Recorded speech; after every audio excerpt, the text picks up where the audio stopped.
कैसे हो दोस्तों। मैं डॉक्टर अमनदीप सिंह स्वागत करता हूं आपका कहानियों के इस अद्भुत संसार में। मैं कहानियां सुनाता हूं, जुगनू हूं, रोशनी दिखाता हूं। बहुत बार ये देखा होगा कि बहुत से लोग अपनी ज़िंदगी से निराश ही रहते हैं। वो हमेशा अपनी किस्मत को कोसते रहते हैं। तो आज की कहानी इसी विषय के ऊपर है कि हमारी ज़िंदगी कितनी इम्पॉर्टेंट है, हमें इसे कभी कोसना नहीं चाहिए। और यकीन जानिए, अगर आप ये कहानी अंत तक सुन लोगे तो आपको ज़िंदगी में अपने आप के ऊपर फ़ख्र महसूस होगा। तो एक बार की बात है, एक बच्चा होता है, वो अपने पिताजी से हमेशा शिकायत करता है।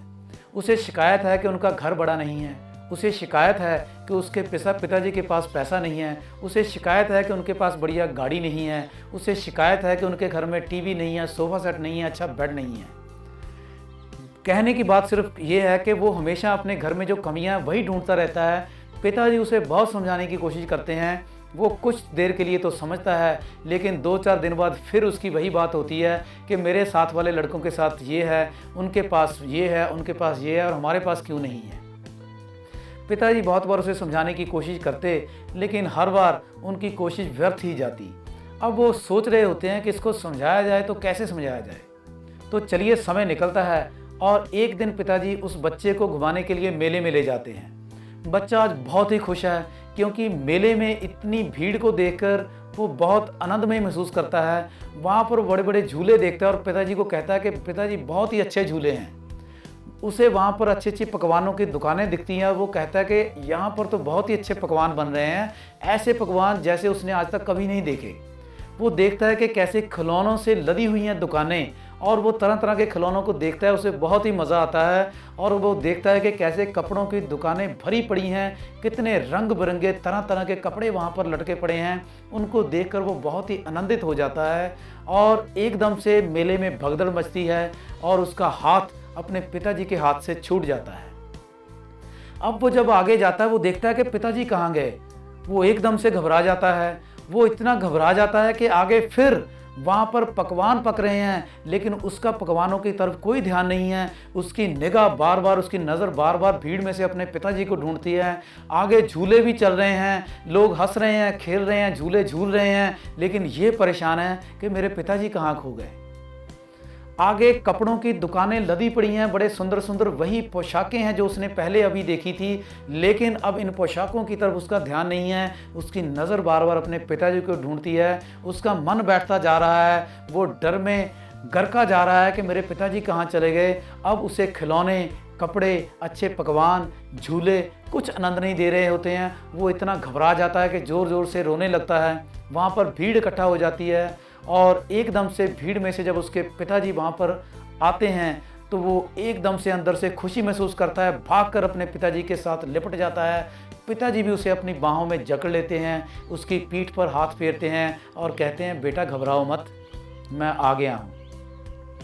अब फिर वो हाथ पकड़े हुए मेले में से जा रहा है, लेकिन अब उसका ध्यान इर्द गिर्द नहीं है। उसे एक सबक याद आ चुका है। उसके ये बात जहन में उतर चुकी है कि ये मेला, इसके सभी पकवान, सभी बातें तभी अच्छी लग रही थी जब तक मेरा हाथ मेरे पिताजी के हाथ में था, और जब पिताजी का हाथ छूटा तो ये सभी चीज़ें मुझे दुख देने लगी, मुझे परेशानी देने लगी।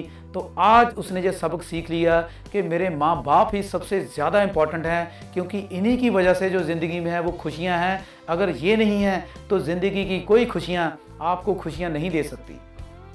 तो देखा दोस्तों आपने, उस बच्चे ने तो इस सब को सीख लिया, लेकिन हम क्या करते हैं? हम भी हमेशा ये कहते हैं कि हमारी ज़िंदगी में ये नहीं है, हमें वो नहीं मिला, हमें ये नहीं मिला। लेकिन मैं कहता हूँ कि आपके पास जो सबसे इम्पॉर्टेंट बात पता क्या है? वो है आपकी ज़िंदगी।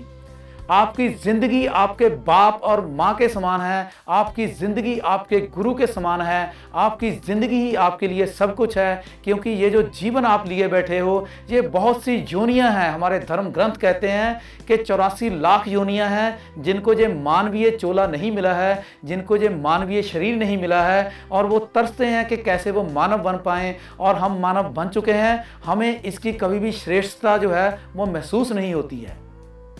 हम भूल जाते हैं कि हम जीवन में इंसान बन चुके हैं, वो इंसान जो चाहे तो वो तैर नहीं सकता, पानी में जा नहीं सकता, लेकिन वो पानी की गहराइयों तक पहुंचता है। हम वो इंसान बन चुके हैं जो उड़ तो नहीं सकता पक्षियों की तरह, लेकिन उसने आसमान की ऊंचाइयों को छू लिया है। हम वो इंसान बन चुके हैं जो गर्मी नहीं सह सकता तो उसने एयर कंडीशनर बना लिए हैं, जो ज़्यादा सर्दी नहीं सह सकता इसलिए उसने हीटर्स बना लिए हैं। हम वो इंसान हैं जिसने प्रकृति को अपने हिसाब से ढाल लिया है। इतना बड़ा हमें प्रकृति ने श्रेय दिया है कि हम जो चाहें वो कर सकते हैं, ऐसा हमारे ऊपर आशीर्वाद है। और हम हैं कि हमें ये बात छोटी सी लगती है, हम जिंदगी में निराशा में डूबे रहते हैं, हम हमेशा अपनी किस्मत को ब्लेम देते हैं। तो आइए, जैसे उस बच्चे को ये बात समझ आ गई कि ये सभी चीज़ें तभी उसे सुख देंगी जब उसके पिताजी का हाथ उसके हाथ में है। तो दोस्तों, ये सभी चीज़ें जो हमें गुणों के रूप में प्राप्त हुई हैं, ये तब तक रहेंगी जब तक हमारा जीवन है। तो अपने बहुमूल्य जीवन को समझें, जीवन की महत्ता को समझें और जीवन की इंपॉर्टेंस को समझते हुए आइए ज़िंदगी में अच्छे काम करें। ज़िंदगी में अपने लिए नहीं बल्कि दूसरों के लिए भी जिएं। और दोस्तों, अगर हम ये शिक्षा ग्रहण कर लेते हैं, इसे अपने जहन में बिठा लेते हैं, तो मैं आपको दावे के साथ कहता हूँ कि हमारा जीवन बुलंदियों पर पहुँचेगा और हम अपना पूरा जीवन एक आनंद में बिताएंगे, आनंदमय तरीके से बिताएंगे। तो कैसी लगी आपको ये कहानी, कमेंट करके ज़रूर बताइएगा। कहानी अच्छी लगी हो तो आप इसे लाइक करना मत भूलिएगा। अगर आप भी चाहते हैं कि आपके दोस्त मित्र और नियर एंड डियर भी अपने जीवन को इम्पॉर्टेंट समझें, इसकी इम्पॉर्टेंस को समझ पाएँ, तो ये कहानी उनके साथ शेयर ज़रूर करिएगा। और अगर आपने मेरा चैनल सब्सक्राइब नहीं किया है तो इसे कृपया कर लीजिए, क्योंकि मैं इसके ऊपर ऐसी ही इम्पॉर्टेंट, ज्ञानवर्धक और उत्साहपूर्वक कहानियाँ समय समय पर लेकर आपके सम्मुख आता रहता हूँ। आज के लिए बस इतना ही, इजाज़त चाहता हूँ। धन्यवाद। जय प्रकृति, जय भारत।